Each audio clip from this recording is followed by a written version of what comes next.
Hello and welcome to day 4 of the Alltech FEI World Equestrian Games. Yesterday saw Germany comfortably win team gold in dressage, and the United States stamped their long-standing supremacy in the world of reining by scoring yet another golden finish. Later in Chez Philip, we'll be chatting with Isabell Werth about her bittersweet day yesterday. And we will bring you a report from para-dressage, where Great Britain have had a customary strong start. Today is a rest day for the reiners, which has enabled us to fill the studio with Stetsons. And I'm delighted to say howdy to Danish reiner Ditte Poulsen, to Greg Darnall, manager of the Mexican team here, and Hall of Fame rider Shawn Flarida. Well, good morning everybody, and thank you very much indeed for joining us. It is a rest day, of course. Ditte, do you need a rest? No, I'm all right. Good. I wouldn't mind have gone again. And how did it go for you yesterday? Not so good. It wasn't the best show we've had. We lost one in the vet check, so we only had 3 horses, and one horse didn't do good, so we were pulled down a little bit. But when you, from a morale point of view, when you lose a horse at the vet check, does that dampen the spirits a little bit of everybody? Of course, it dampens a lot on the one that can't ride, of course, and also on the rest of the team, and it puts a little more pressure because everybody has to do good. Yeah. Now, I think you've been reining for 15, 20 years, something like that. Something like that, yeah. Yeah. What's it like sitting in between these 2 giants of the sport from the US? It's a little intimidating, but also quite fun, yeah. I think they're quite sweet, really. Yeah, they're very. Greg, I know that you know Shawn. You two have been, sparring partners for many, many years. You're here with the Mexican team. Of course, you've been president of the US Federation for a long time, but you're here managing the Mexican team. How's it going for you? We had a little bit of bad luck as well. We had one horse that went to the clinic yesterday that couldn't compete, and we had shown up with just 3 horses to begin with anyway, so it was really disappointing for the Mexican team. I think one of the things one of the great things about all the horse sports is that horse welfare is very much the first thing that is this paramount to everybody.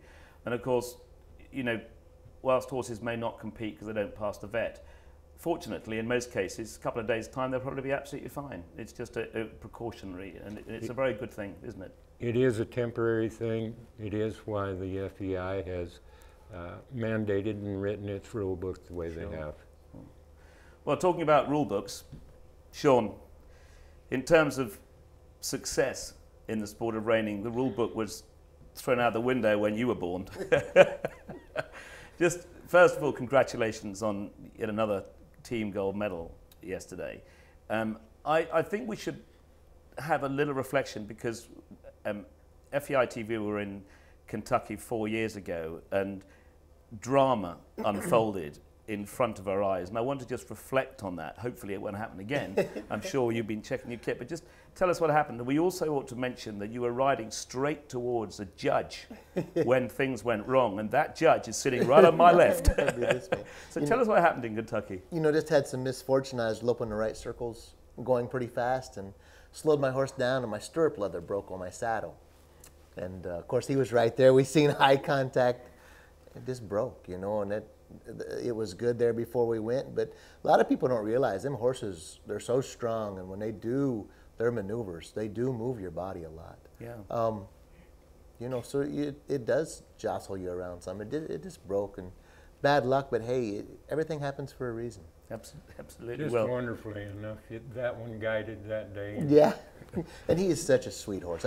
I felt more guilty for the horse than I did for myself. I was disappointed that it happened to me, but what we, for us, we can continue on with our careers. That horse now has moved on, and he's a non-pro horse and doing great, but maybe doesn't compete at the level that he did that day, and might have cost that horse an individual gold medal. That bothers me a little bit mentally, but. That's nice of you to say that. In terms of horses, Ditte, Denmark is not renowned for its reining. It's quite a small sport compared to obviously the US. How is the sport in Denmark? Is it growing? It was growing quite a bit a few years ago, but right now it's steadied out a little bit, unfortunately. I don't know what's up with it. And do you use quarter horses? We use quarter horses. And yeah. where, are you breeding those? Are you importing them? A lot of import, but we also breed ourselves. Yeah. Okay. And you've got young people coming through in the sport. Yeah, there's a few upcoming. Yeah. Yeah. Again, not a big group, but a few. Greg, in the years that you've been involved, obviously the sport of reining is synonymous with the United States, but is it still a massively popular sport? Are there still loads of people getting involved? It is very, very popular, and the growth rate, obviously with any equestrian sport, you reach certain plateaus where it levels out. I think we are maybe at one of those plateaus, but I think in the near future, you will see it explode once again like it did 10 years ago. It is very popular, and it is a good sport. And of course, we've got more competitors here at this Alltech FEI World Equestrian Games than we've ever had. That's a testament to the popularity of the sport. Yeah. Anytime you transport horses all over the world, obviously that if the federations aren't behind the horses, it's a difficult thing to achieve. I think everything's on a good, solid basis. Obviously, NRHA and reining per se is very interested. There is a new organization called USA Reining that are focused primarily on education and making horsemen more aware of what the sport is. Oh, good. And I think we had 83 horses compete altogether. I know there's a country, Morocco, that guy showed. And if you guys ever get to view his video, he was a one-man team, and he didn't mark maybe as good as he could have. He had fun. He smiled the whole way. It was, I enjoyed watching him, and I hope that goes well for that country and that man, and my hat's off to him. In fact, you probably enjoyed watching him more than some of the other contemporaries that you've been around with for years. Well, and he's just getting started, and it's new to them, and it's growing. Yeah. And just like every country, when you first start out, it is all new, but that'll be fun to see how that grows in that country, and I think it really will. Greg, as you're here obviously managing the Mexican team, you were with the US, do you have sort of split roles here? Do you very mixed emotions. Obviously, I am an American. The Mexican team is a unique group, and in an effort to try to promote the sport, obviously Canada is on one side of us, Mexico on the other side. So in an effort to promote and maintain the growth in the sport, we need to go both ways. Obviously, the Canadians have a little stronger hold in this, and for many years, the charro tradition in Mexico dominated the reining aspect of it. However, now, because of many reasons, reining has reached a popular point down there, and it's a very small world. We'd like to make it even smaller. And Ditte, what do you do about training? Who trains you? Do you have any US trainers in Denmark? No, we don't. We take people in from Europe and the States and make clinics. I write for a German girl called Sylvia Schepka, and we bring her up a couple of times a year, and sometimes I take a horse and go down to her place. And but you've competed in America? No, yourself? never. You haven't? Okay. Yeah, but I would very much that an like to do ambition? something. Very, very much, yeah. Oh, good. I think it's hopefully we'll see you at one of the games later on there. Yeah. Shawn, we ought to just address the history of Shawn and Flarida and the success in reining, because it's more than phenomenal. Just tell me your earnings at the moment. They're at 5.2. I think we ought to just add a little bit to that statement. We're talking $5.2 million. That is a staggering amount of money in any sport. But what is even more staggering, who's second in that list, and how much have they won? Andre Flippani, which is a great friend of mine, and he's a great horseman. He's at 3 point something. So he keeps me, he's making me better, I'll put it that way. He keeps pushing me, and we're very good friends, and he's on the team this year. And we do talk a lot and share training methods and thoughts. So we push each other all the time, and that's one thing that's unique about, I think, the reining horse industry. So we're like it's a big family. It really is, and that's you know, we compete against each other all the time, but we do communicate a lot and help each other a lot. You said something there which is very interesting. You said he keeps me driven, or whatever expression you used. Do you still have, after all your success, do you still wake up in the morning at an international competition like here in Caen saying, I want that? Do you still have that drive? I do, and thank goodness I still have it. You know, the horses fascinate me, and I think that's the common denominator amongst the reining horse people. The horses they're tremendous mentally as far as minded and trainability, and they're great athletes.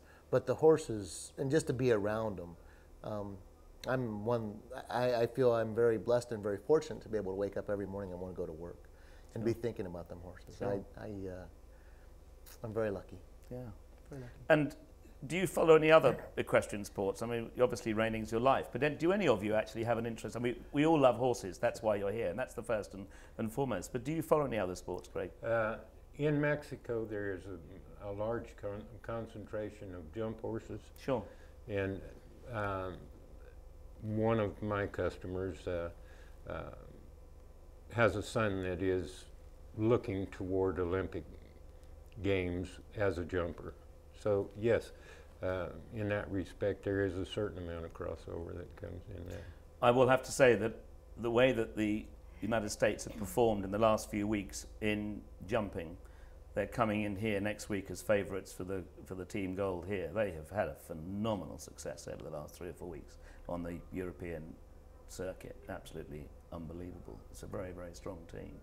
And of course, Ditte, you've got, you know, Natalie in dressage and things. Do you follow other sports over there as well? I love to watch a good dressage. It's amazing to watch, of course, yeah. And we have a lot of good dressage riders in Denmark, so yeah.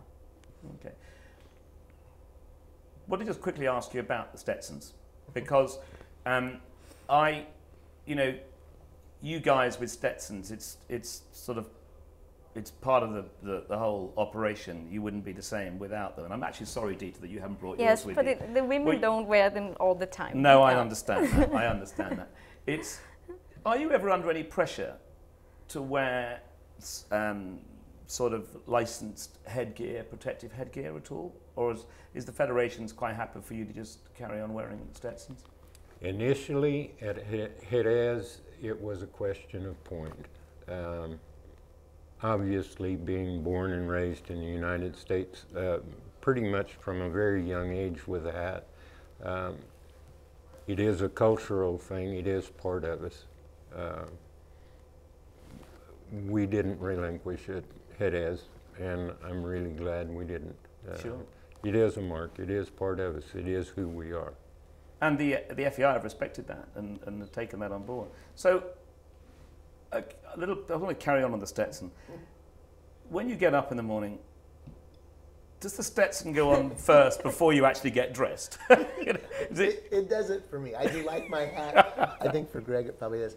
But it's interesting when we walk around here, and thank goodness they allowed us to wear them and enjoy them. Everybody wants my hat. I mean, from little kids to ladies to the older men, they all ask me for my hat. So it's an honor, and of course I love my hat, but I don't wear it as much as a lot of the other guys do, by no means. But even like if you're walking down the street, it's really, really cool. They'll whistle at you or yell cowboy or something. When you whistle that in the street, Shawn, they're not whistling at your hat. They're probably just they're whistling at you. Exactly. Probably it's the hat. Now, today is a rest day, as I mentioned at the opening. What happens to the horses today? Do they get ridden? Will you ride the horses? Will your team ride the horses today, Greg? Light exercise, but no, they won't get ridden today. They might get lunged. They'll get out for exercise just to be out of the stall. But other than that, no, they won't get ridden today. And I presume back at home, you've got corrals where they can go out and be loose, but of course you don't have that facility at an international games. That's just not practical. But again, what about yours? I did work my horse this morning already. Oh, you have? Yep, I got him back out, worked him lightly, kind of got him, of course we got a show again on Saturday night, and just kind of started programming him for what's coming up. You know, it's not like it's a a human athlete where you can kind of say, hey, this is coming on Saturday, that's coming on Saturday, you know. It'd be nice if I could. But I got him out and kind of prepped him for what's coming. Again, here, very light, almost like a walkthrough for a human athlete. So, you know, I want him, it's my job to make sure he's 100% prepared. But at the same time, he didn't work hard. But he does have in his mind his job's not 100% done.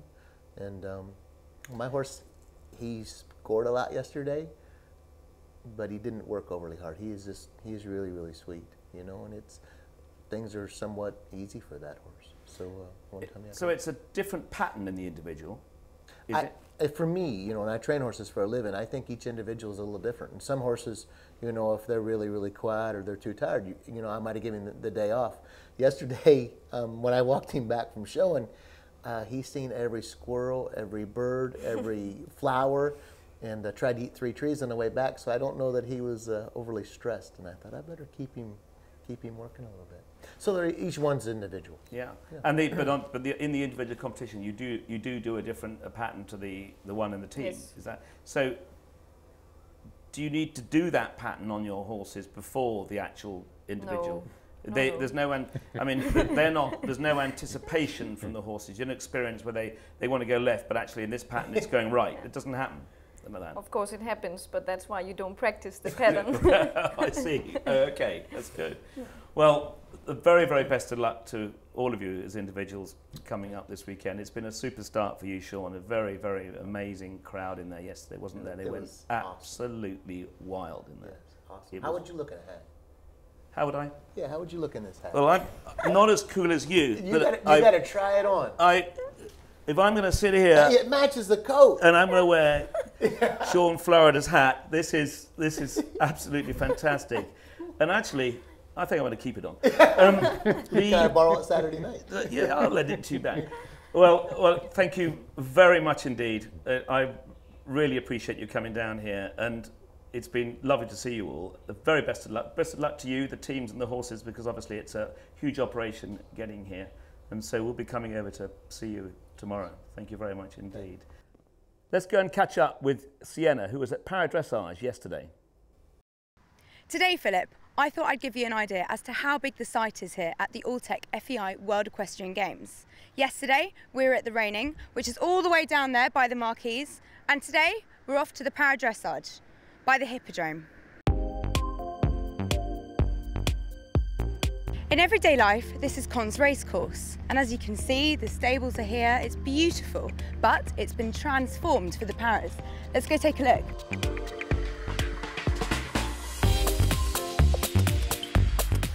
So I can see the GB supporters watching over there. Lots of competitors down here watching. They've got a good view, and it's stunning, the setting, because you've got the racecourse running all around this venue. Beautiful. I've just spotted the German team. So let's go talk to Ditte. I take it as a big chance and as an experience and as a big adventure for him. So I'm sure that he will be a great horse for the future. And I'm not sad that it works not for the medal today. So, banana. Maybe Rio Olympics? I hope, yeah. I'm sure you will be a good one, yeah. That's my dream. See you in Rio. Oh, Damie. Hello. How's it gone for you today? My horse is in super condition, she was very fit. My test today wasn't flawless, she was a little bit hurried, but I know we can do much better, so for the individual test I'm going to do much better. So yes, I'm really great. So. Oh, look who I found. Hello everybody.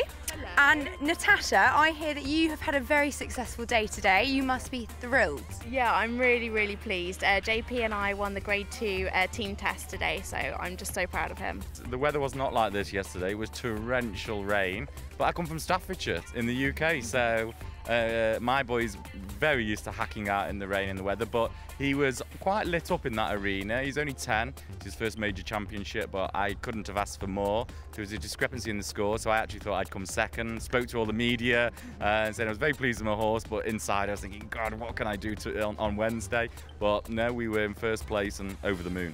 To be honest, I had a bit of an average test yesterday. It started off really good. We were, according to the scores, sort of on 75, 76, challenging for second. Then there was a big mistake in the middle, which dropped it right down.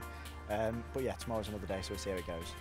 Absolutely beautiful. Thank you. He's really amazing. He's came all the way here from the United States. He flies on the plane with me right in front of my feet, and this is actually his first international trip and his first time at WEG too. Brigitte, I've just seen you finish your test. How do you feel it went? I'm very happy with my test. It was my horse's first trip out of Norway, so it's very big to be here. I've just found Debbie, who's commentating for FEI TV in the paras. Hi Debbie, now you're a para rider yourself. How are you finding the standard of the competition today?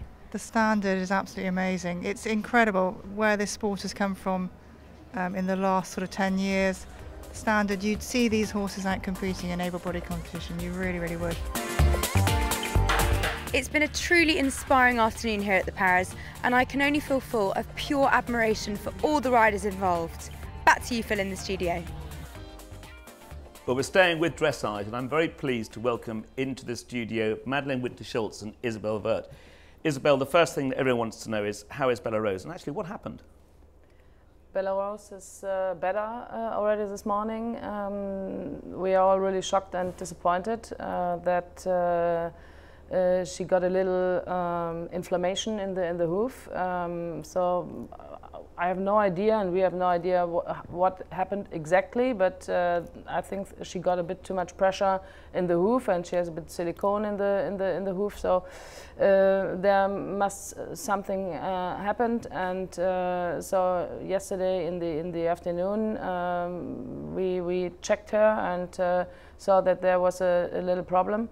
And while I was in the prize giving and press conference, my groom and our wet team chef,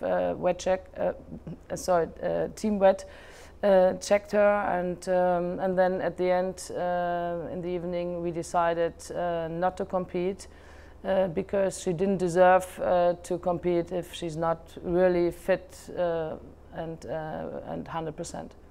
It's obviously always a shame when something like that happens, albeit unluckily, temporary. But I almost feel as if yesterday was much more of a shame, because I don't think I've ever seen you quite so elated as you left the arena yesterday, Isabel.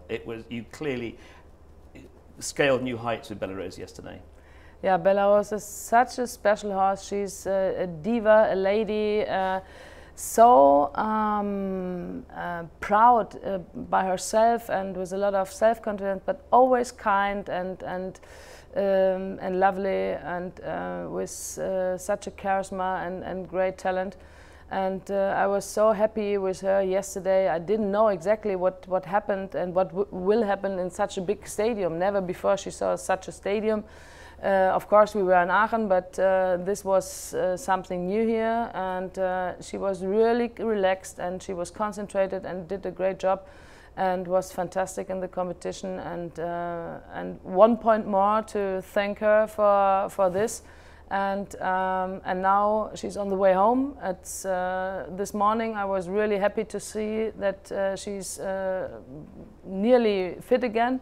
But okay, it was the wrong timing. A few days it will be okay again. But this is life, and this is life with horses. It is exactly, it's horses. Yeah. Madeleine, you've been a prolific owner in the sport of jumping and dressage, so you've seen these moments before it happens, doesn't it? I've felt them. I'm sure you do. Well, let's just talk about that. How do you, as an owner, you're standing there, you feel, I guess, as much for Isabel as you do anybody else? Yes, of course. First of that, Isabel is one of my really hard friends, and I feel sorry for her.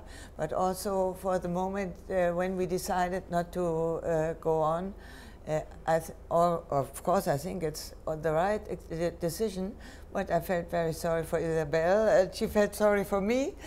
But now I think this morning we are better. We saw her and walking quite well, and she will be all right.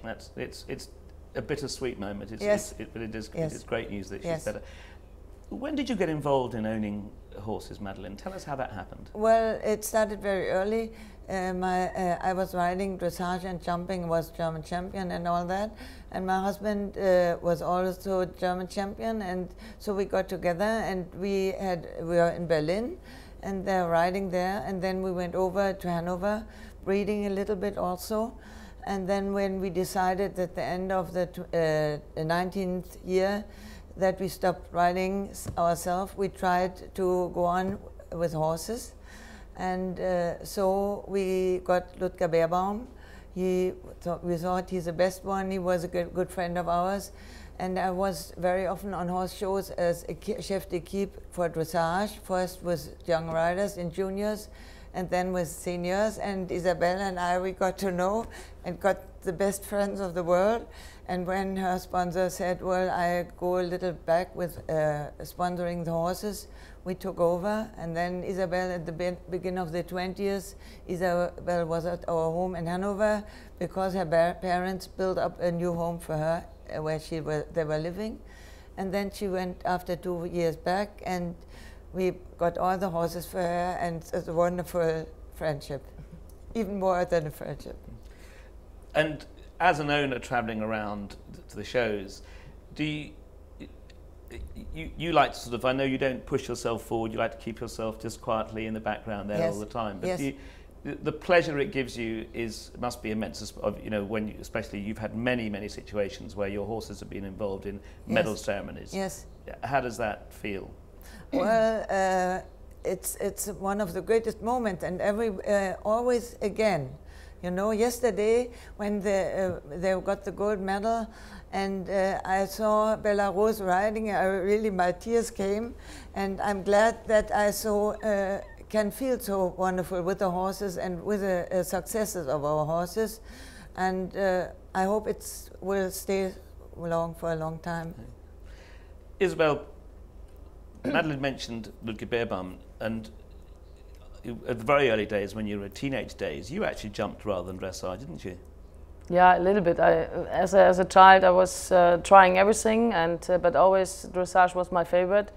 And you saw why I have now a very lucky situation with the best owner in the world, and with the best friend in the world. And now I have a lot of freeness to choose the horses, the young horses, and we build up them, and we know how close success and bad luck is. Sure. And we had really a lot of great situations, great successes, and yesterday it was 1 second up, and the next second was not really down, but it was a big disappointment, and my grooms were crying the whole evening, and we were really down. So this is a sport, this is a life, but we keep on going, and it makes us stronger. Cool. And with the team, you know, the team situation here, and I don't just mean the team of riders, because there is a much bigger team to get you here into an arena. How is the morale amongst the team when something like that happens? I know that you know you've got gold, but how does the morale? Who handles that? Is there somebody there saying, "Okay, we've got to move on. We've got to keep going. Let's put that behind us"? Yeah, you know, you have to imagine it's a big team, the whole German team, and then each rider has his little small team what's responsible for the daily work. But here I have to say the whole team was disappointed, the big team, and we have really a super team chef with Klaus Röser. We have a really great trainer team with Monika and Johnny Hilberath, and so we all were disappointed. The riders were behind me, and we had a nice evening yesterday. It was between laugh and tears, and that was a bit the point. Of course, I was really frustrated on one side, but on the other side, we took a few wines, and I had 2 reasons to drink. Madeleine, as an owner over the years, have you seen, you know, in terms of an owner's position in the sport and how you're looked after, have you seen a change in the sport in the last 25, 30 years? I think in dressage it's relatively quiet, but in jumping, of course, it goes on and on because several nations come and buy the expensive horses. They don't care how much it costs; they just want to have the horse. Yeah. And I think that's quite dangerous because you can also understand owners. They say something can happen to the horse tomorrow. If I can get $1 million or $2 million or even more, he has to he don't have to talk to the rider, but he does talk. And also the rider has to say, well, of course I have to agree because it always can happen something with the horse. And I think that's a little bit pity. That's a pity, but nobody can change it. And I'm glad that not in the dressage that much as in jumping, but it is in jumping very dangerous. In overall, though, in equestrianism, in horse sports, this year here there's no less than 74 nations with competitors. Yeah. Not necessarily in all disciplines, but in a total, which is 20 more nations than we've ever had before. Oh. Yeah, no, that is that's it's incredible, isn't it? Never we had 100 horses in the Grand Prix. Yeah? We had it was a new record here, and so many nations. It's a good sign at global sport, but we have to take care to make it really strong in the whole countries. And of course, part of the sport in different disciplines, there's prize money, which is not always that important. But just earlier on in the program, we had the maestro Shawn Flarida here from the US, who's won in the sport of reining. He's won no less than $5.2 million in reining. In reining, which is unbelievable. It is unbelievable. And of course, talking about reining, Anki had a go, didn't she? She was at the last games, in fact. Yeah, so maybe Chef saw the prize money and said, go to reining, Anki, it's better. I don't think she's here this time, so I'm not sure how it's going. But anyway, it was great to see her. But she's here as a trainer. Yes, she's here as a trainer. Yeah. Yes, we had a Moroccan Yazin in here early in the week. Madeleine, next week, have you got some jumpers here as well? Yes. Tomorrow and day after tomorrow, Ingrid Klimke is riding Escada. I'm part of that horse too. Yes. And then Ludger comes on Saturday. He's riding Chiara for the show. Yes. And then Henrik von Eckermann, he rides Gotha for Sweden. And so I have to keep my fingers crossed and the show goes on. It goes on, exactly. Yeah. Now, one of the highlights of the World Equestrian Games is the Final Four in jumping. Yes. For me, it's a super experience to watch that as a viewer. I think it's I love the way it's done, that the horses stay in the arena. Yeah. A question that I put to Carl Hester a few days ago. So they swapped their 4 horses in the Final Four, of course. Do you think that could be done in dressage? No, I don't think so. Because it's really hard for the horses then to go after the Grand Prix, to go twice or 3 or 4 times. It's we have 5 minutes or 6 minutes or 8 minutes to go, and I'm sure it will not come in dressage. No, I didn't think it would, but we have it on little shows, smaller shows, as a bit really nice for the spectators to see how it works, but it's on a lower level. And okay, I didn't know you did that. And actually, not always, and not with the top horses then, no? Because everybody takes care on it. So for you, Isabel, it's over. Bella Rosa's card. Don't say that. I'm going to cry. What are you going to do now? Are you going to stay for a day or 2, or you got to get back to the horses? Yeah, no. Today I stay here. Bella Rose is on the way home.